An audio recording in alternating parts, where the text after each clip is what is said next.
Hello, everyone. It's Shane Kanto, your Wasteland reviewer, and welcome to Wasteland Talks, my weekly talk show where I talk about whatever the hell I want. And returning is my buddy Nick because we're back with our series on our top 10 films of each decade. And now we're turning things back. I have my mutton chops ready. It is the 1970s. I was born for this. Nick, thank you so much for coming on.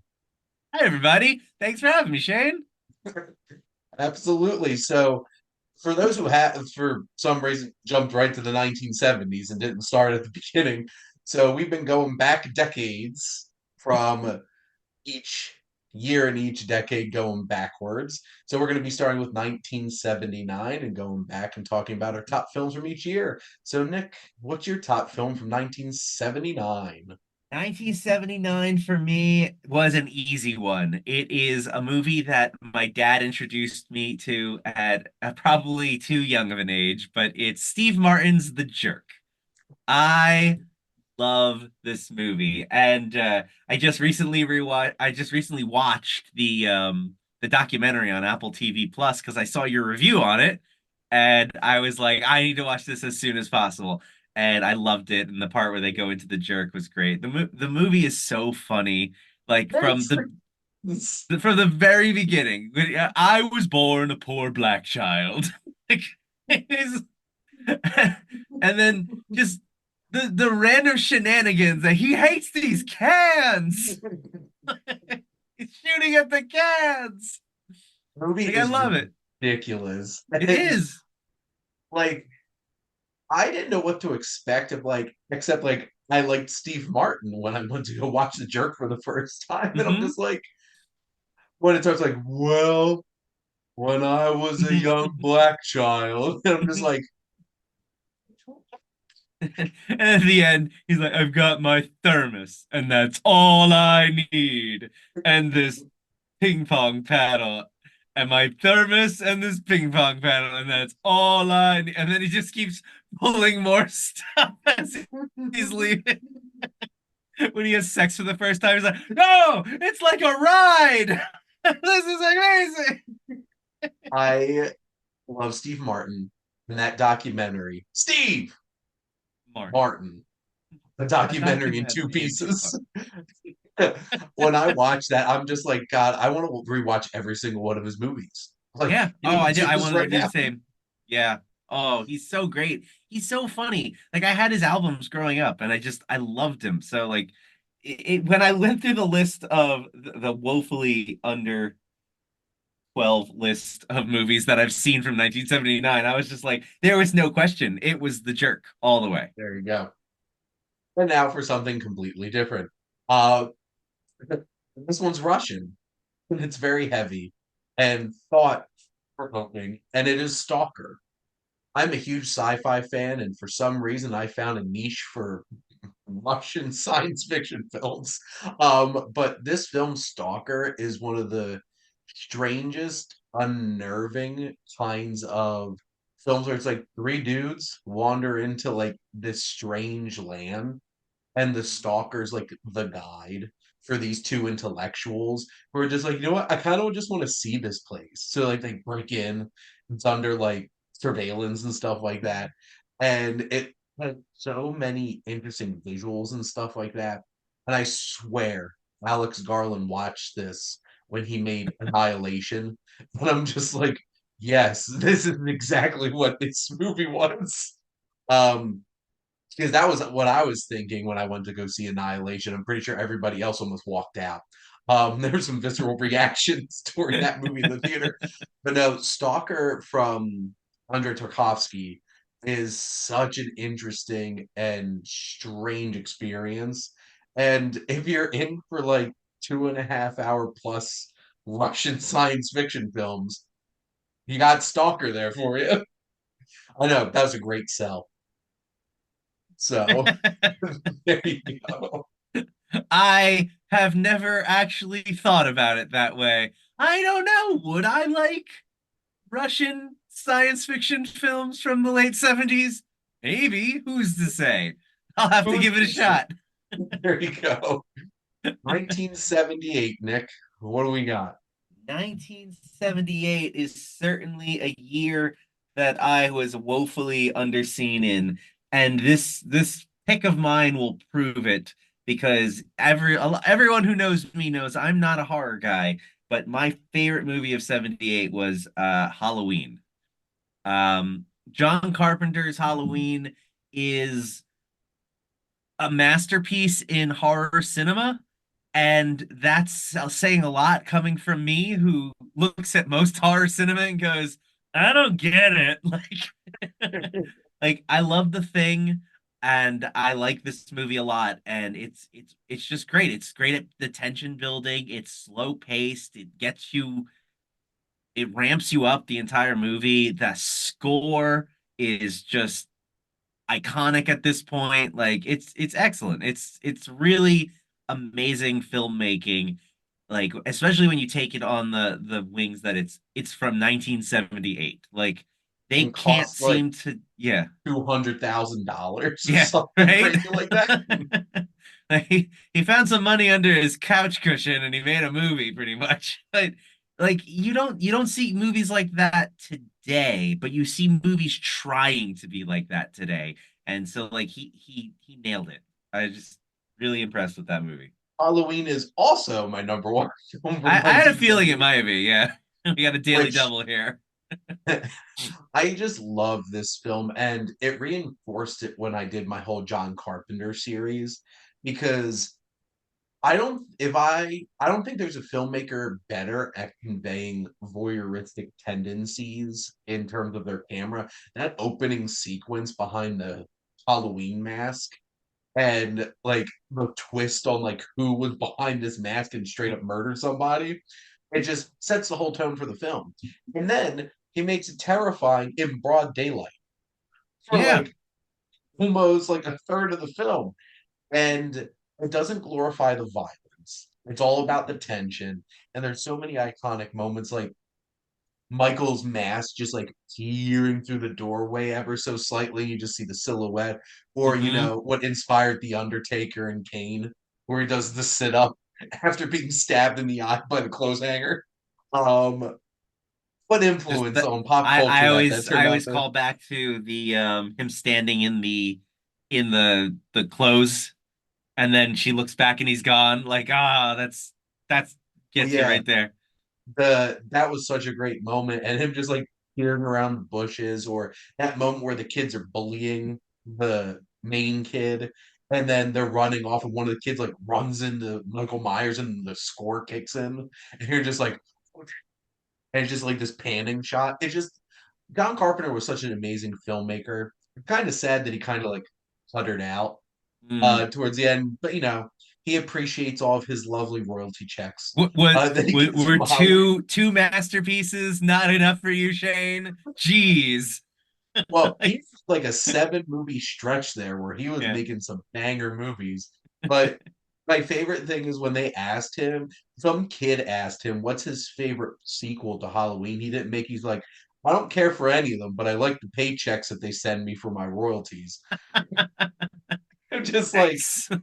bam! Just like, That's a real Harrison Ford answer. it certainly is, isn't it? Oh no, he just doesn't give a shit. He's just like, you know what? Partially retired. I do some scores occasionally and paychecks, so I'm happy. We can only wish that we get retirements like that. But anyway, in moving on to 1977, maybe I know what your number 1977. one is. I don't know if you've ever heard of this little. It was a small indie picture that didn't have a lot of money. The director actually had to put up a lot of his own money, and he even forwent like an actual paycheck. What he did was he actually told the studio, "I'll just take like the merchandising rights as my paycheck." And like, I not a lot of people have heard of this. It's called Star Wars. Like, I love Little Star indie Wars. film shot in Tunisia. You might Yeah, have heard right. of it. They got Sir Alec Guinness on the tail end of his career. Interviews of him going like, I don't know what the hell this is. Like, but the director seems all right. We're on the same page. Like the dialogue's absolute rubbish. I love Star Wars. Star Wars is great. I think I have, yeah, well, I have R2D2 back there. You can't really see him, Nice. but the it's always been there. It's comfort food. It's Mhm. my one of my top 10 movies of all time. It's just what more can be said about Star Wars? It's got lightsabers, it's got blaster fights, it's got spaceship battles. It has a as a man in a dark suit choking out another man. Like it's got everything. Go on that whole entire tangent from the beginning of Chasing Amy about Darth Vader, I and just they rewatched that recently. and they rip off his Nubian mask to show an old shriveled up white man. And what's your point? It says they're saying that we all deep down want to be white. Isn't that true? And he pulls his gun out and he starts shooting. Oh man. Well, that's the thing. Star Wars, the original Star Wars, is one of the easiest, most enjoyable watches you could possibly have. And it just works so well. And that's my number two.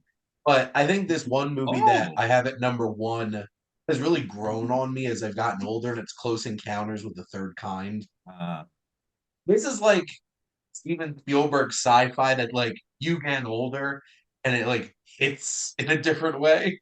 You know, you're slowly getting yeah. closer to being the unhinged dad that starts making mashed potato mountains. Slowly. I left unhinged mashed potato dad back a few years ago. I'm I'm Like, s- I'm firmly in to go with the aliens to another planet and leave your family behind, Dad. Like, that's this starting to look pretty good.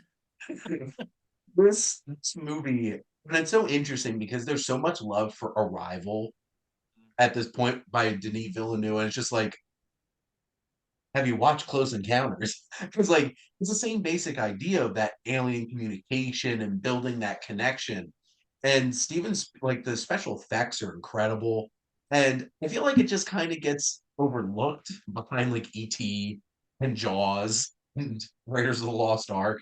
But like Yeah, right. it's so Like impeccably directed, just casually all the other things that Steven Spielberg's directed. Spielberg goes out and makes Close Encounters of the Third Kind, and it's like easily like a masterpiece, and yet nowhere even it's like not even his like top 10 best movies ever made. Like, damn it.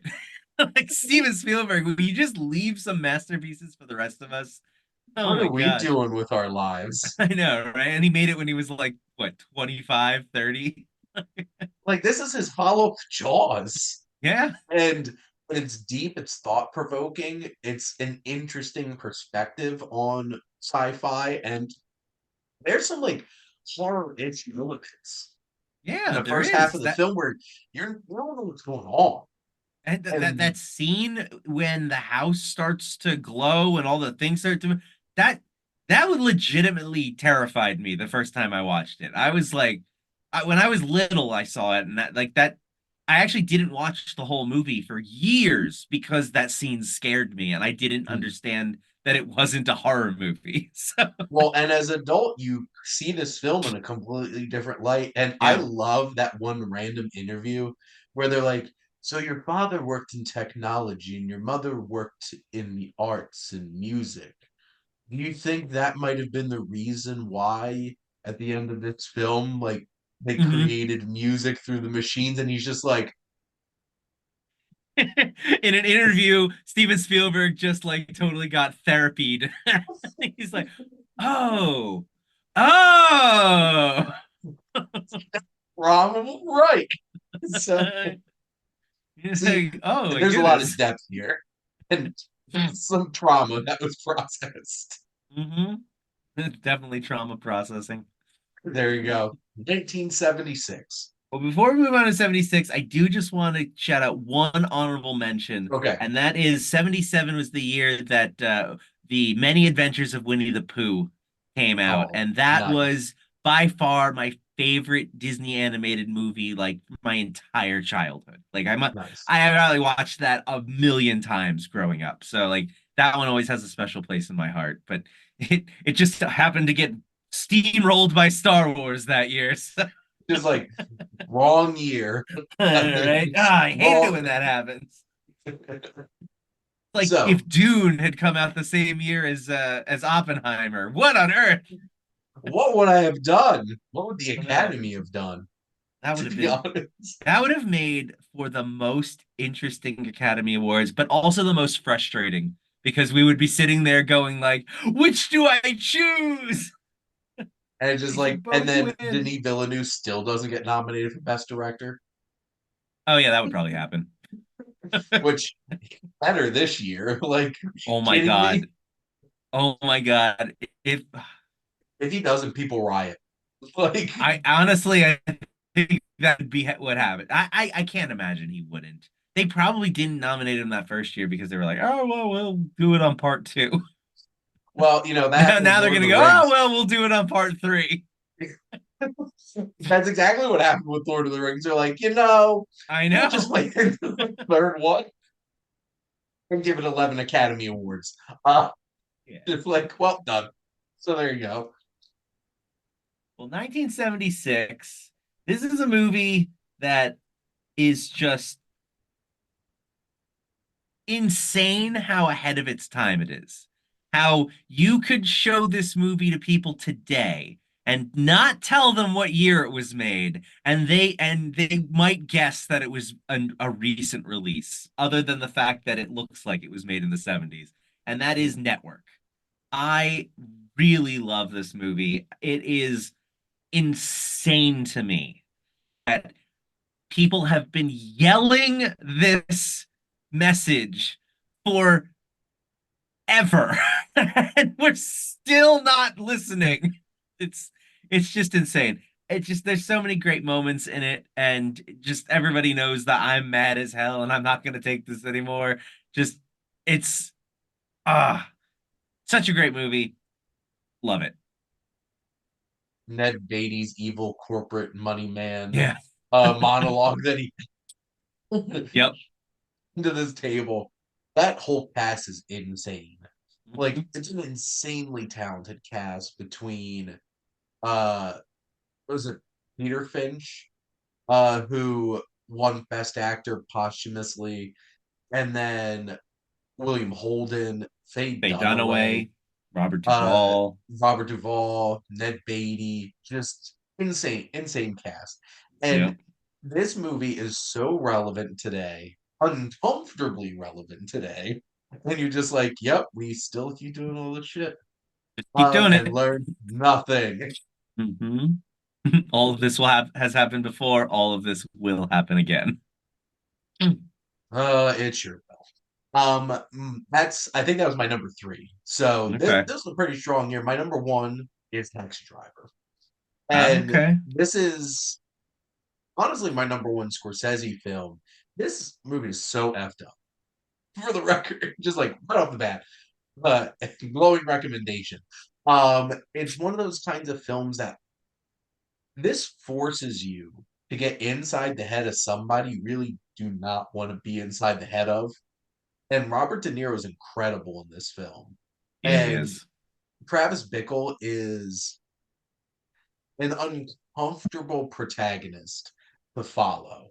And he honestly feels like somebody from today, this disconnected, ostracized person that could just be so manipulated into the grandeur of everything. And you have this great supporting cast from you, you have I Jodie love Albert Foster Brooks, like oh like Jodie Foster who's as like a child. 15. Yeah. And God, that's so creepy whenever she has scenes with Harvey Keitel. Mm. And his goddamn mullet and like tank top and like flat hat and everything. Love Albert Brooks. He's so funny in a couple of scenes that he's in.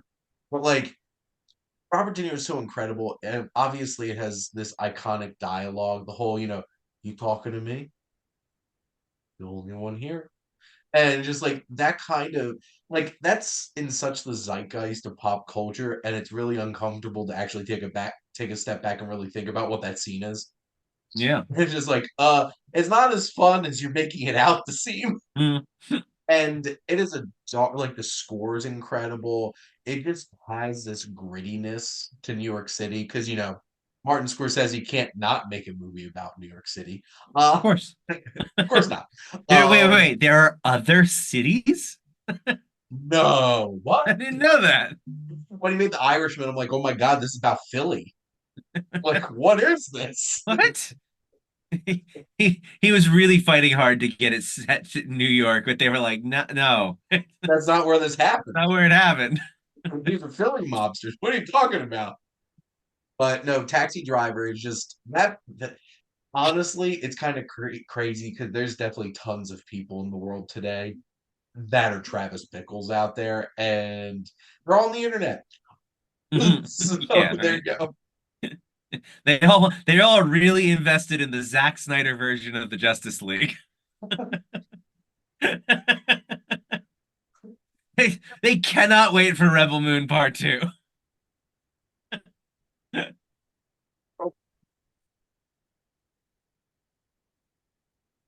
Mm, 75. 1975. Star Wars may be one of my favorite movies of all time, but this might be my favorite year that we get to talk about because Mm, 1975, my favorite movie is Monty Python and the Holy Grail. I love this movie. It is like a game changer for me growing up. mm. When I first discovered Monty Python, I was like, what is this? It just spoke to me on a level that I had never expected. And just, it's one of the funniest movies of all time. It is endlessly quotable. Like you could watch it a dozen times and then for 10 years quote a different line and never like repeat the same quote. Like it's so good. Like it's just I use it all the time in my show to do drops for things like we've got the Black Knight scene, we've got it's only a model. Like it's like Oh this my god. like Which strange women rising from lakes shouldn't be distributing swords shouldn't be a basis for government. squat, fucking Skeletor. The Just rabbit run away. so what's crazy is I first heard about this movie from a priest. Nice. It was like the cool nerdy priest, and like he could quote this whole entire movie. And I'm like, I have to watch this.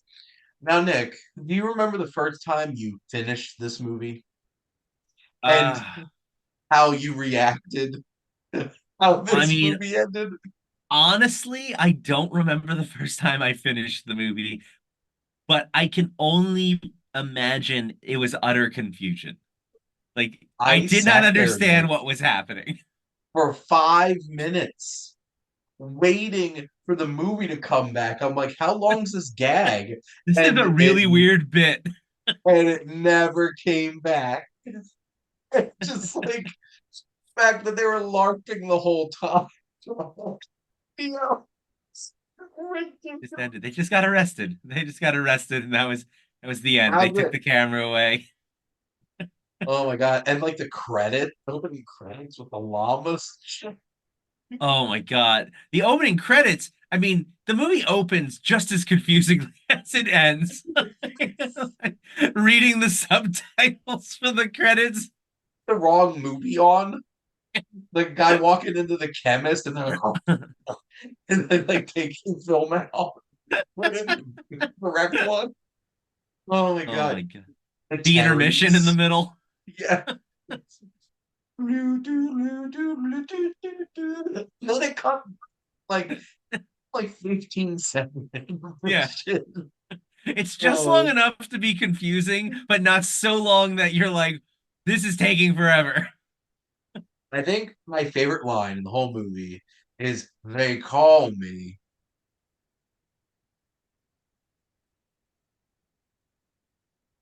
Tim." Just Oh, great Tim. Yeah, freaking that chant. one that one's one that we quote a lot. Sorry for anybody named Tim that I meet in my life. Oh my. The second I meet someone named Tim, I look at them and I go, some call me Tim. Me and my wife will just do that at each other from time to time. Like out of nowhere, we'll just be she'll just stare at me and she'll be like, some call me Tim. That's the pause. It's the long, like, oh my God, did John Cleese actually forget what his character's I name think was? that's what happened. Yeah. Yes. And that was improv just to rename him Tim, Tim the Enchanter. I'm Roger, the Straba. And first, like, 7 scenes are Hmm. some of the funniest scenes in the history of movies. Like, just period. The whole Black Knight's like, it's just scratch. Chop your None legs off. shall pass. None shall pass. Oh my God. Habacho! What are you gonna do? Bleed on me? So this is an important question. Who's your favorite Monty Python member? I mean, I guess it really depends on what I'm watching because they all do such amazing stuff. But I think overall, just because he's the one that pops up elsewhere, it's John Cleese. There you Like go. I love John Cleese. He like made me laugh throughout my childhood from little cameos in movies that he would do constantly. Like I think he was in The Great Muppet Caper for a scene, and I always loved that. And then just he was he had this delivery of his the way that he does his comedy, just the parrot sketch, for example. Like I cannot get around how he just he says like the same thing 35 times and it's funny every individual time that he describes how the parrot is dead. Like it's just so funny. I don't know. John Cleese just tickles me. He's great. It's What great. about you? Who's your favorite? Michael Palin is my Okay. favorite. I'm a big Palin fan. The Lumberjack song. And he expects the Inquisition. Nobody does. It's just it's ridiculous. So Monty Python's not my number one, but Oh, well then I'm gonna buy. it's my number three. Still pretty high up there, even though, obviously I love this movie. My number one's One Flew Over the Cuckoo's Nest. That's my number three. So There there you you go. go. I feel like this movie elicits the most visceral reaction I've ever had watching a movie. I legitimately wanted to jump through the screen and strangle Nurse Ratchet myself. Right? We always refer back to Dolores Umbridge, but like Nurse Ratchet was the OG Dolores Umbridge. Like Yes. you just look at this woman and go, must kill woman. Like, she was so great. Oh my gosh. It's just What's this her name in real? The actress's name. Lois Fletcher Yes, Lois or Louise Fletcher. Fletcher. Louise Fletcher. She's She's yeah, so amazing in this role. 100. And she goes on to play in Star Trek Deep Space Nine as the same character. What if Nurse Ratchet was a priest in space? Like it's great. She's great. there you go. Jack Nicholson in this movie is one of the most committed performances I've ever seen in a movie. Like this is Jack Nicholson. Hmm. And they're just like Milos Forman must have been like act like Jack. And just like, don't mind if I do. Right? It's just like McMurray.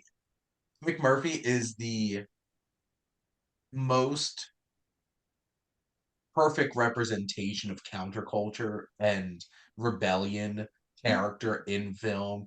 And this is such a 60s story trapped in the mid 70s. Because that's when the book was written, so it makes sense. And just this whole entire cast from top to bottom. You have like Danny DeVito there, you have Christopher Lloyd Christopher there, Lloyd, and just this Brad whole Dourif. crew. Brad Dourif, yeah. Oh Yeah. my god, that so heartbreaking. So heartbreaking. There's moments in this film that I can't stop laughing. There's moments where it makes me want to cry and wants me to strangle somebody. So it does all of it. And there's just so many great moments, and it's such an interesting look at. And you know what? There's still people today that treat people with mental illness like this, and Yep. it's just like the lobotomies, the shock treatment. I'm just like, what did we do? Like, what kind of pieces of shit beings were we? And then the fact that it's like some Yeah. people still act that way. It's It's terrible. wild the way that this country looks at mental health still. It's 2024 and we're only just thanks to TikTok for some reason, we're only now just starting to go, "Hey, maybe we should, take a better, deeper look at mental illness and how a lot of people actually have some kind of one." Like, oof. Absolutely. But moving along here, we got 1974. 1974, this movie I saw for the first time only like I want to say probably either it was right before the pandemic or during. Mhm. And I instantly fell in love with it. It's just such an amazingly fun time and I never expected it. And that's the original taking of Pelham 123. I Interesting. just Walter Matthau in this movie Mhm. just crushes it. He's so good. On top of that, you've got Robert Shaw Mhm. as the bad guy, and like he's like almost completely unrecognizable from Jaws. And I'm just like, I didn't even realize that was the same guy. So like this whole like train heist thing, it had me riveted from start to finish. I never knew what was going to happen. And like you could see the film influence it has on movies that came out later. Like I've seen a dozen movies that have taken elements of this one. So like realistically, my brain should have already been predisposed to figuring everything out. And yet this one still felt like it was a surprise from start to finish. And I just could not believe that in my mid 30s, I'm seeing a movie that is now like 40 years old and being blown away like I 50. had never seen a movie before. Like it was magical. Love it. God, it's 50 this year. Oof. Ooh, maybe I've been holding out on buying it on Blu-ray. Maybe they'll come out with like a 50th anniversary 4K. I would buy like I watched this for the first time within the past 2 years, and I was really impressed by this. Because Yeah, I remember when the remake came out with John Travolta, and I'm just like didn't really have much interest in it, but like watching this, love Walter Matthau, Robert Shaw, and this cast is so good, and it it's such is. a thrilling film. And Walter Matthau is just quintessential. I am so pissed off that I'm at work today, and I'm gonna make everybody aware of it, kind of person. He's the original Dante. I wasn't even supposed to be here today. Except I didn't want to punch Walter Matthau in the face. Um, I Dante love voiced the by ending Cullen. too. Oh my gosh, Yeah. when at the end when the guy sneezes and he's just like like peeks his head through the door. I'm like that is the perfect ending. I love Oh, it. it was so good. So, for those who Also know that, spoilers for a 50-year-old movie. yeah. Also, for those who don't know that I'm an Italian American, my number one from 1974 is Godfather Part 2. So, I watched List of this movie shame when I still. was, huh? Still on my list of shame. I've only So, seen I half watched of it. all three of these when I was 10. Oh, that seems young. Not for my grandfather who said this was my culture and made my mom make me watch it. That's fair. I mean, it So, is. You really should. I mean, I saw the what was that? What was that show on Paramount Plus that the making of The Godfather? I offer. The Offer. I saw The Offer. Those Italian Americans loved it. Well, they sure loved it.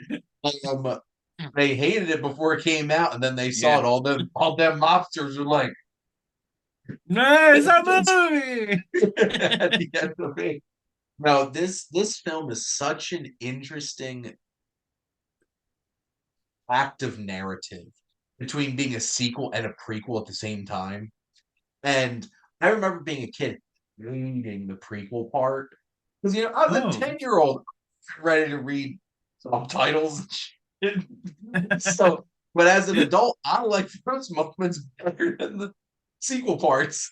Like Robert De Niro is so good yeah, he as is. young Vito, and then God, Michael is such a piece of shit. And I'm pretty sure Al Pacino had his first Al Pacinoing moment in this movie when Kay's like, "Marriage is an abortion," and he's just like, and just like comes at her. And I'm pretty sure Al Pacino probably hit her, because method acting. But like this movie is a towering epic of this is the deconstruction and bastardization of the American dream. And Michael Corleone is a full-blown villain by the end of this movie, sitting there all alone with nobody around him because he deserves it. And then they try to redeem him in the third one, and it's just like this did not work. Yeah, yeah. Hmm. So, but we'll be Okay, getting back but to the what if Hitler was a good guy and we just misunderstood him? Like, not a good look.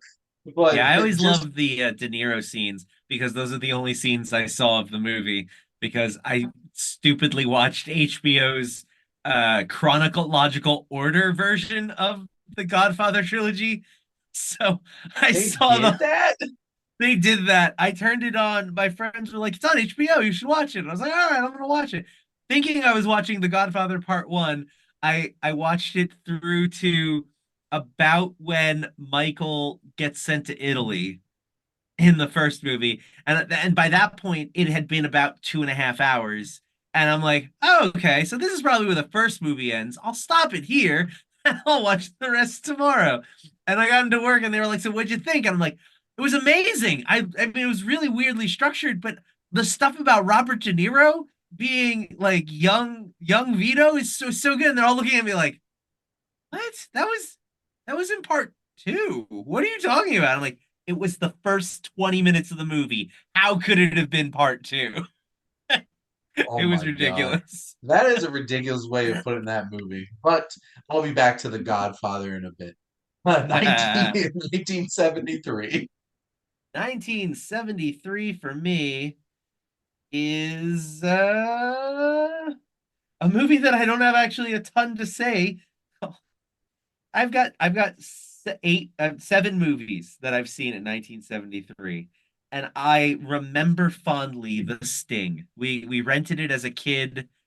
Well, I guess maybe I wasn't too much of a kid. I don't know. We rented it when I was younger, and I remember really enjoying it. And that's all I remember about the movie. Robert Redford's in it. That's all I needed to know. Paul Newman, Paul Robert Newman's the other Shaw. one. Yeah. Like I remember really liking it, and it's been on my you need to rewatch this list because you remember nothing of it other than I think they were on a train at one point. That was about it. It is a classic, gorgeous looking film with some great actors. Like anytime they put Robert Redford and Paul Newman in a movie together, just Oh gold. yeah. But that's definitely one of those films that like I think I've watched it twice. I really enjoy it. It's not one of my favorites of like 70s movies, but I did really enjoy it.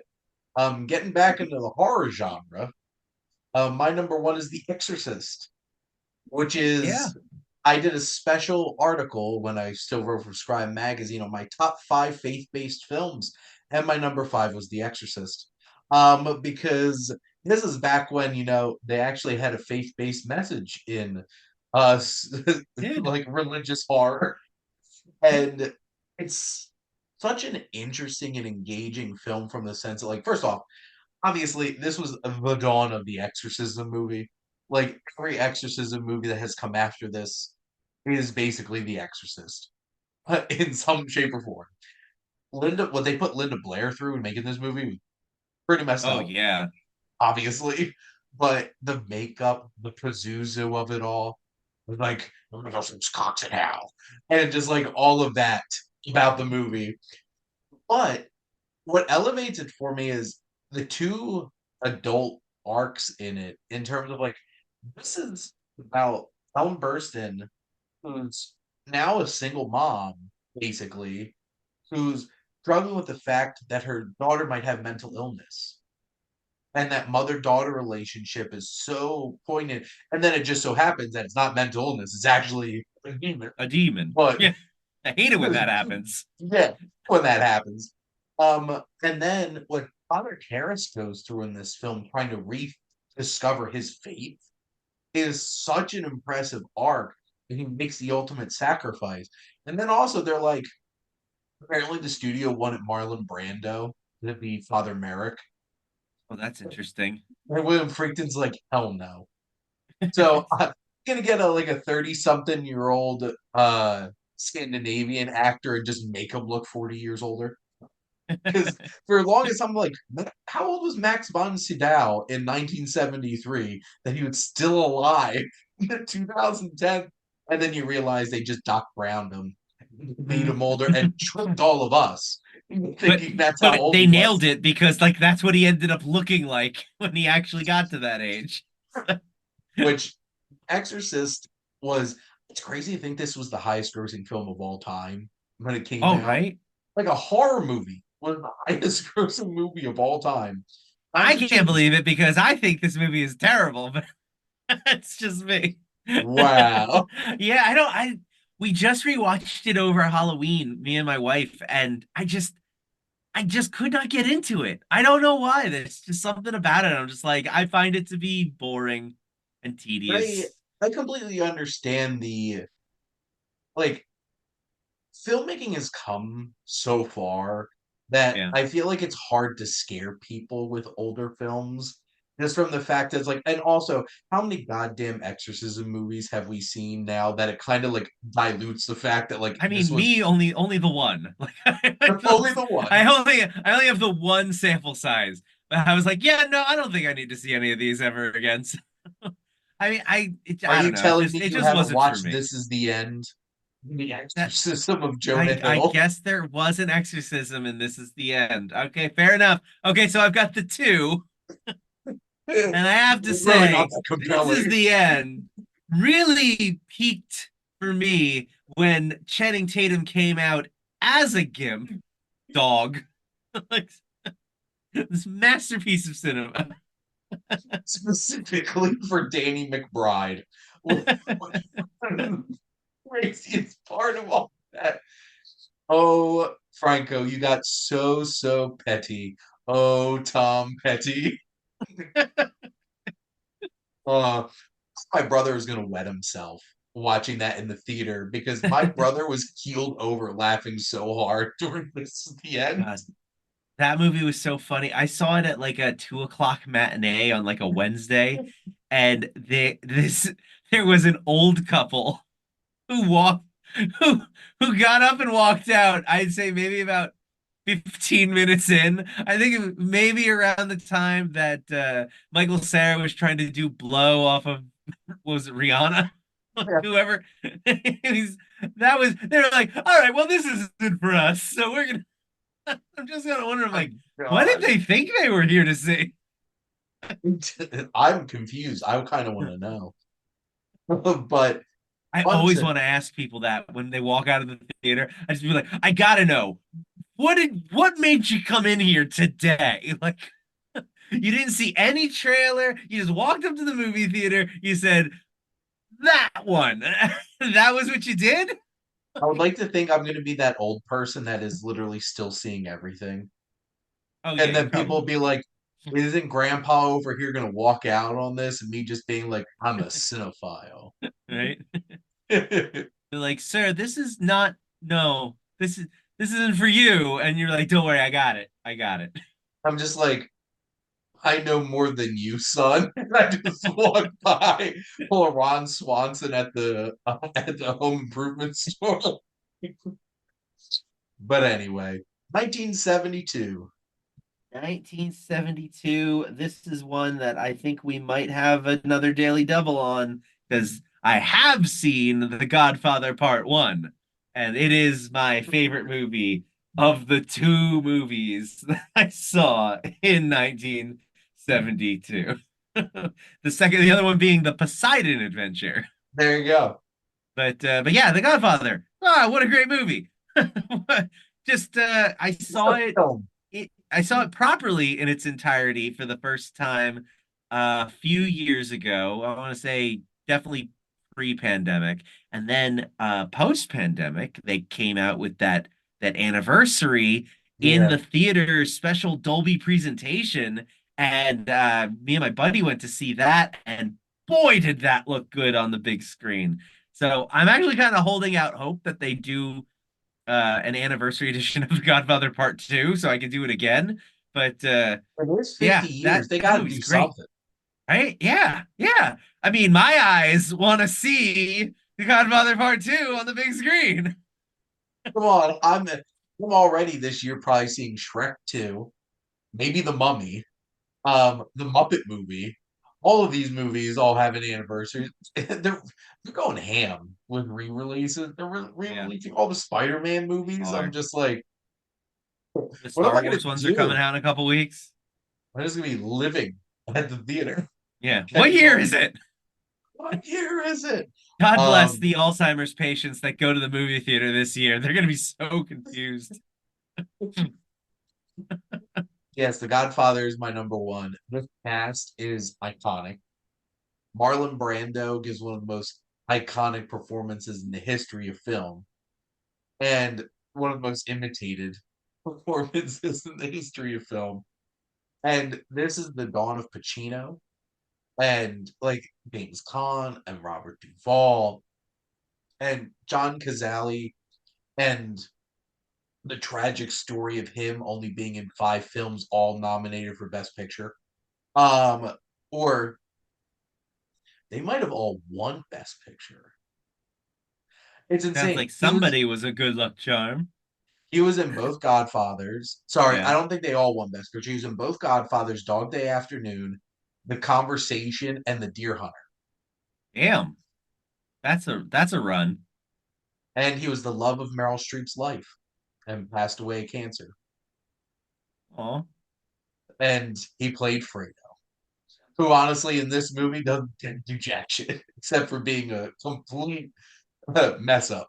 But this is how you have a filmmaker who understands the culture and what that does to flesh out the film. This film is iconic.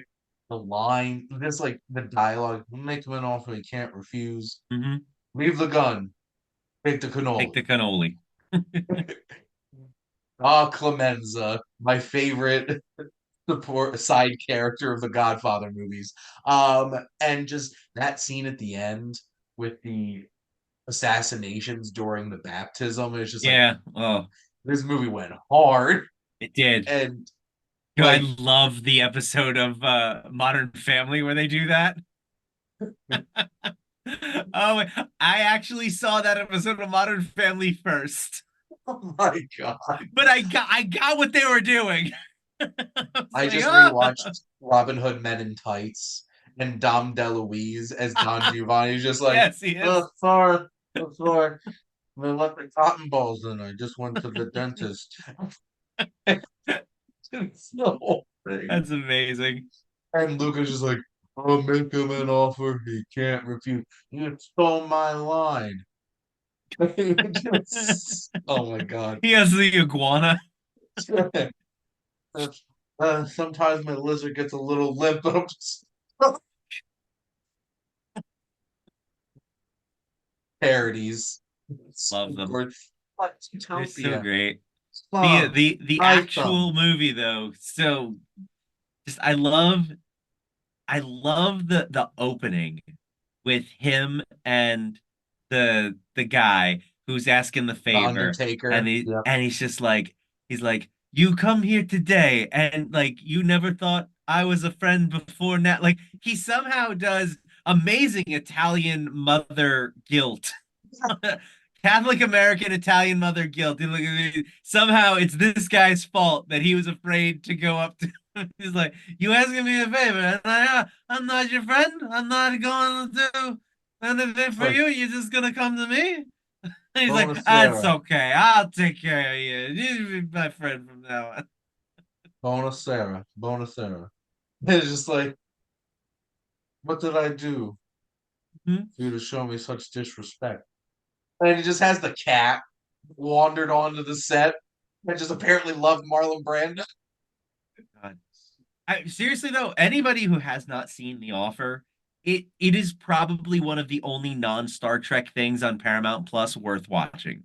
Like if if you have Paramount Plus and you're not watching The Offer, you're wasting your subscription because it's so good and it's an amazing look behind the scenes. I'm sure they fluffed it up a bit, but like just just getting to watch that the making of The Godfather and You know, all the the actual shit they had to mob. put up with. Yeah.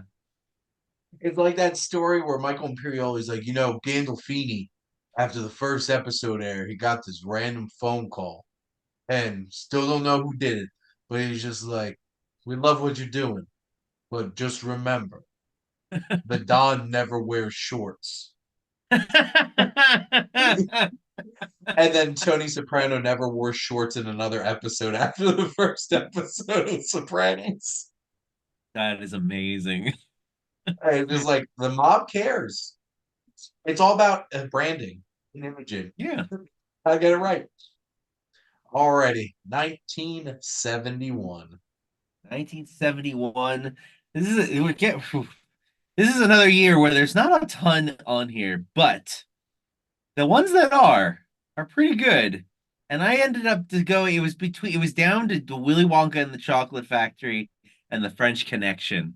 And I was having a hard time figuring out, do I go with the one that is definitely the better movie or the one that I have all of the nostalgia in the world for? So I ended up going with the French Connection, just because that movie blew me away when I saw it. Like it is insane. Then you read up on like how they filmed a lot of it, like the car chase being Didn't the have way a that permit. yeah, they just realized like we're just gonna do this and hope nobody sees. The Despite the cops fact that show they me, look run over over there, they run over so many trash cans and all right? kinds of shit. Oh my God, like oof. Just this is a cool crime story and like they just don't make them like this anymore um and Hackman is just crushing it in this role and I just he's such a son of a bitch shitty character that Yeah. you just can't help but watch the whole time like what is going to happen next. I really enjoyed the French Connection a lot, What a dark ending. right? Like, this is like one of the darkest endings I think you'll ever see in a movie. And the Popeye Doyle is such a bad cop, as in like he's a bad dude.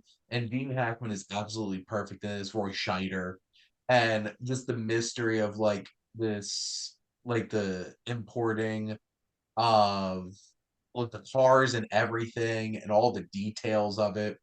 It's a lean, aggressive, thrilling, visceral experience like only Freakton can. He certainly knew how to make some uncomfortable movies. And this one certainly crawls up under your skin. And yet, I'm gonna one up it.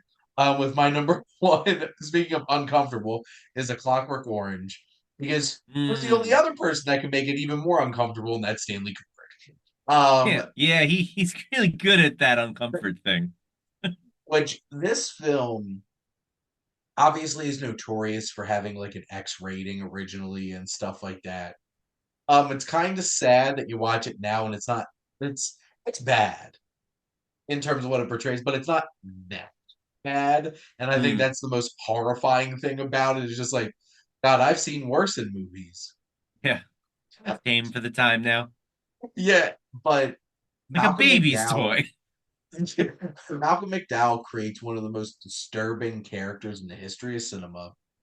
The just amount of style that went into this film, the production design, the costuming, the use of the music, everything, and the fact that it has like behavior mod, like psychology outdated by like decades at this point, but like the government trying to like brainwash people into being repulsed by violence and stuff like that. There's so many things to process about that idea. and then it just has this most effed up ending, and just like, I was cured, all right. I'm just like, I don't think you were. I think you're being sarcastic. And just, this is frightening, horrifying dystopia that's just uncomfortably poetic and strange in so many ways. This obviously is not for everybody. Nor do I think everybody should watch this movie. Don't watch this for your parents. This definitely should go on the don't watch with Oh, your parents list of movies. Because trust me, I've watched some with my mom that I should never have watched with my mother. And I know that awkward feeling. This definitely would elicit that. that's yeah. But I hate you it's never want to do that. so my mom invited herself to Killing of a Sacred Deer from Yorgos Lanthimos, and I'm like, I've never seen it. So, if you but saw it, you'd know if that you it's shouldn't watch it with your mom. I don't think any movie by Yorgos Lanthimos should be viewed with With your your parents. mother. Like that's Correct. just like Generally, no. Just think about poor things and just be like, yeah, no, I don't want to watch yeah. this with my mom. No, no, don't want to do that. But yeah, so Clockwork Orange, it's an incredible, strange adaptation of such a strange book. And if you've ever read the book, that it's all in Alex's language is one of the strangest reads you'll ever find. It's just like, Yeah. what does all this mean?